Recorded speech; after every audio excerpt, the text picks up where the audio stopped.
Il n'y a personne? Non. Bon, je vais les attendre.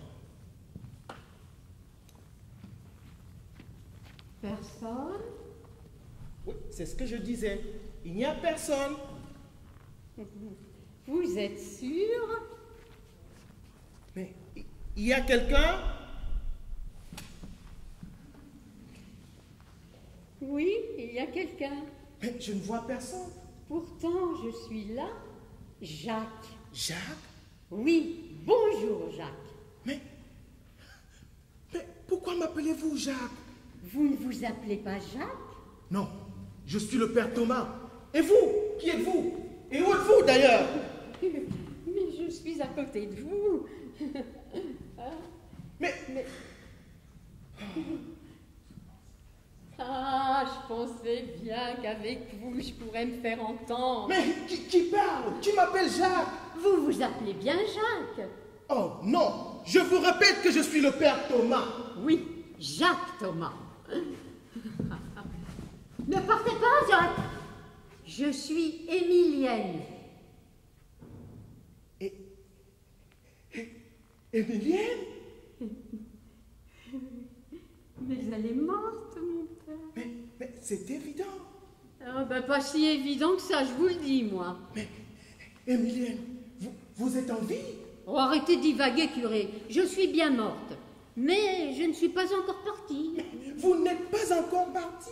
Mais qu'est-ce que c'est que cette histoire? Je suis mon fantôme. Votre fantôme? Qui me fait une blague? Arrêtez de chercher, c'est mon fantôme, je vous dis. Mais les fantômes n'existent pas. Eh oui, c'est bien ce que je pensais, moi aussi. Mais voilà, je suis là. Enfin, la moitié de moi est là. Hein. Et arrêtez de vous agiter, là. Vous faites des courants d'air. Dans mon état, c'est pas recommandé. Mais où êtes-vous? Je suis devant vous, mais je ne peux vous en donner la preuve. Et je pensais bien qu'avec vous, ça marcherait. Oh, mais comment ça marcherait avec moi? Eh bien, les autres, ils ne m'entendent ni ne me voient. Mais avec vous, bingo, c'est normal. Un homme de Dieu. Oh, ne mêlez pas les dieux et les esprits, je vous en prie. Oh, et pourtant, qui sait? Qui peut prouver le contraire? Tenez, les anges. Oui. Vous en avez déjà vu, monsieur le curé? Oh, arrêtez de blasphémer, Émilienne. Enfin, si vous êtes vraiment Émilienne. Ah, je suis Émilienne. Je vais vous le prouver. Vous vous appelez Jacques Thomas. Vous avez habité à Paris où vous étiez étudiant. Jusque-là, c'est pas un mystère, donc pas une preuve. J'y arrive, j'y arrive.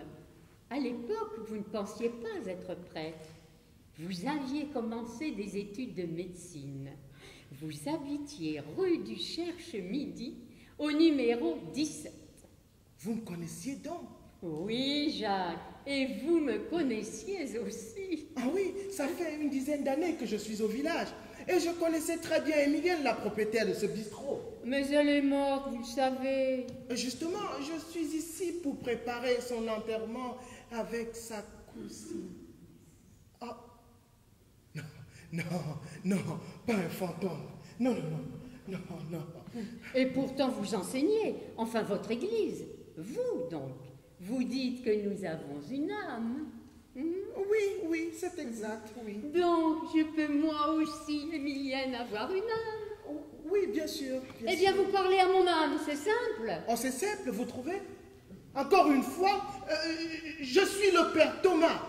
Oh, mais moi, je vous ai connu et appelé Jacques à Paris. Il y a longtemps, c'est vrai. Vous aussi, vous étiez étudiante à Paris? Oh non, je vous aurais reconnu à mon arrivée ici. Ah non, je n'étais pas étudiante, non. Et que voulez-vous, j'ai changé depuis Paris. Mais moi, je t'ai reconnu dès mon arrivée, frère Jacques. Ah, non. Il est vrai que je ne vois pas très bien dans quelles circonstances nous sommes connus à Paris. Il est vrai qu'à l'époque, j'avais beaucoup d'amis. Oh, frère Jacques, tu peux le dire, beaucoup d'amis et d'amis, IES. Oui, j'étais jeune et étudiant alors. Ah, ça, tu t'es bien amusé, on peut le dire, à Paris. Ah, Paris, quel souvenir. Ah, les nuits parisiennes. Les nuits parisiennes. Oh, mon Dieu. Les parisiennes, hein? Nous y sommes justement, les parisiennes. Mais de quoi parlez-vous là? Eh bien, frère Jacques, les parisiennes. Je m'en vais voir les petites femmes de Pigalle toutes les nuits. Pigalle? Oui, Mais Pigalle. on s'est connus à Pigalle? Ah, Pigalle, oui. Allons, voyons, frère Jacques, réveille-toi. Pigalle, voyons, souviens-toi, la boîte à Mimi. La boîte à... Gagné, Mimi, Émilienne. Mimi? Voilà. Eh ben, dis donc, on a la comprenette difficile à l'église, hein? Eh oui, Émilienne, c'était Mimi, ou l'inverse, comme tu veux, frère Jacques. Bref, Mimi, c'était moi.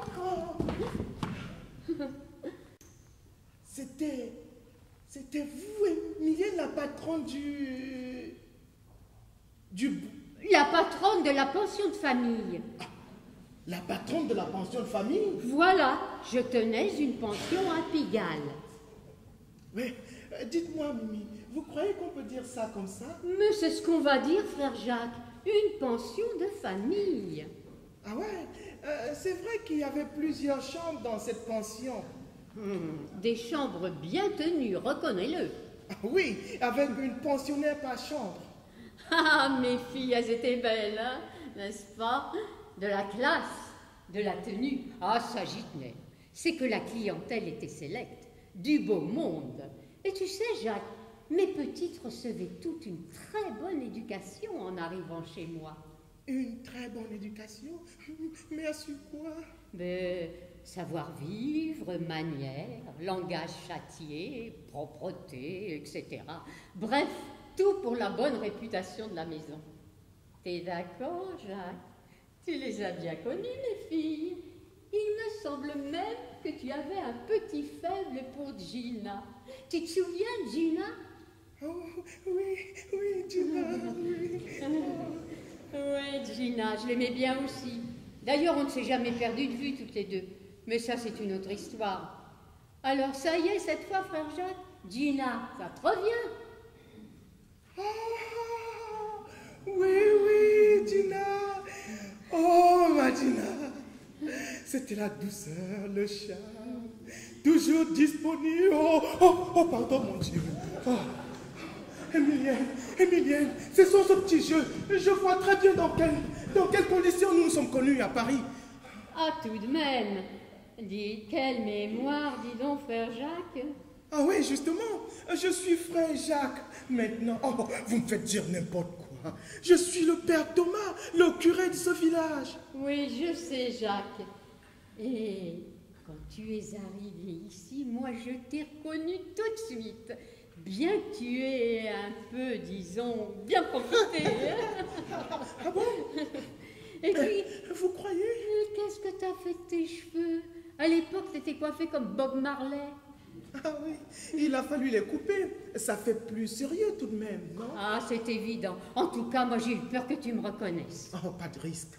Bah, dis donc, ça veut dire quoi, pas de risque? Dis que j'étais vieille. Non, c'est pas ce que je voulais dire. Eh ben, alors vas-y, précise ta pensée et t'as intérêt à trouver mieux. Ah, Mimi, c'était Émilienne. Toujours bien coiffée, bien maquillée, avec ses toilettes si sexy. Oh, pardon, Mimi. Bon, ça va, bien trouvé comme excuse. C'est vrai que la patronne du bistrot ici, elle n'avait pas les mêmes tenues, ça. Oh, c'est dommage. J'aurais dû essayer pour voir. On aurait bien ri. Tu vois ça? Le René de la fruitière, toujours en bleu de travail, à l'odeur de fromage. Et moi, en robe lamée, décolletée, derrière le comptoir à lui servir un verre de rouge. Ah oui, il aurait aurait été surpris. Et le Léon qui passait tous les midis pour le petit blanc avec ses bottes d'écurie. Oh, j'imagine le tableau.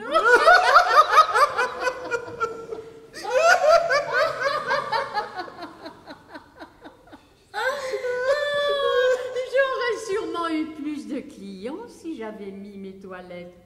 Mais tu sais, monsieur le curé, il y a un temps pour tout. Et je devais tourner la page, que veux-tu? Pourquoi?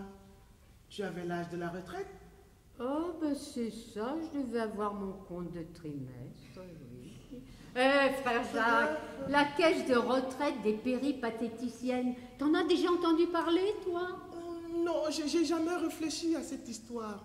Bon, bah te creuse pas la citrouille, va. Elles se débrouillent pour leur retraite. Ou alors elles n'apprennent jamais.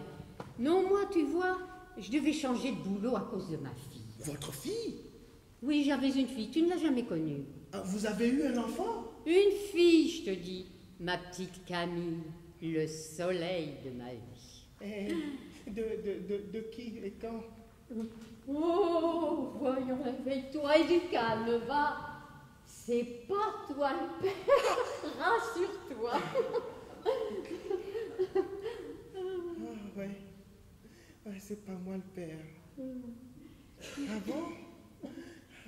Remarque, si je me souviens bien, ça aurait pu être possible. Coquin, monsieur le curé.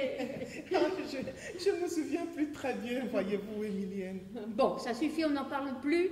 Et de toute façon, ça n'est pas vous le père de ma fille, je vous l'ai déjà dit. Justement, c'est pour ça que je voulais vous voir. Au sujet de votre fille? Oui, de ma fille. Et de son père, justement. Hein? Son père? Oui. Voilà. Alors, voilà. Mais attention, curé. Hein? Bouche cousue.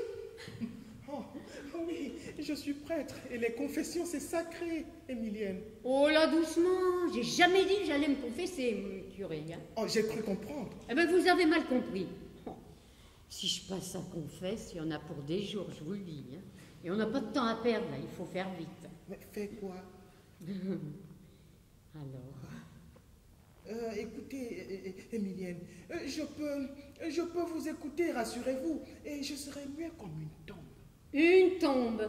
Vous vous croyez drôle, curé? Ah, excusez-moi, Émilienne, je ne pensais plus que vous étiez... Oui, que ça serait bientôt ma nouvelle adresse. Tombe numéro 58, carré nord du cimetière. Eh oui, je la connais par cœur, cette adresse. C'est moi qui l'ai choisie. Et payée, s'il vous plaît. Pas question de laisser ça à ma fille ou à ma nièce. Justement, parlons de votre enterrement. C'était l'objet de ma visite. Je dois voir votre cousine. Elle n'est pas là? Si, curé, elle est à l'étage avec son mari. Ah bon? Votre nièce est à l'étage et vous les avez vus? Bien sûr, comme je vous vois. Et eux? S'ils m'ont vu, eux? Oh non, et même pas entendu. Donc, il n'y a que moi qui vous... Eh oui, vous avez l'oreille divine. Oh, encore une fois, laissez Dieu en dehors de toute cette histoire, Émilienne. Bon, si vous voulez, curé, si vous voulez. Revenons à mon enterrement. Avant, j'aimerais que vous passiez derrière le bar. Allez. Vous voyez le tiroir entrebâillé? Oui.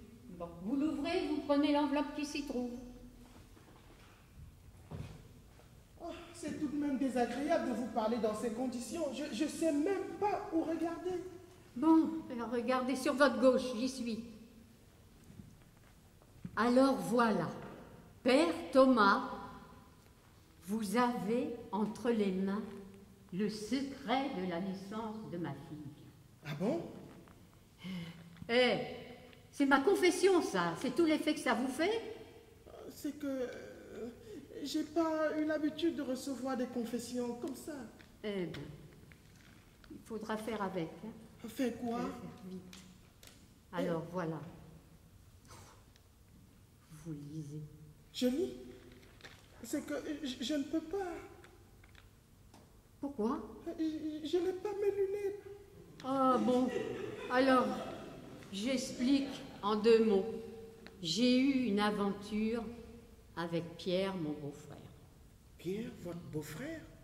Oui, Pierre, le mari de ma sœur Colette, donc mon beau-frère, qui est aussi le père de Françoise, ma nièce, et donc de Camille, ma fille. Vous suivez, curé?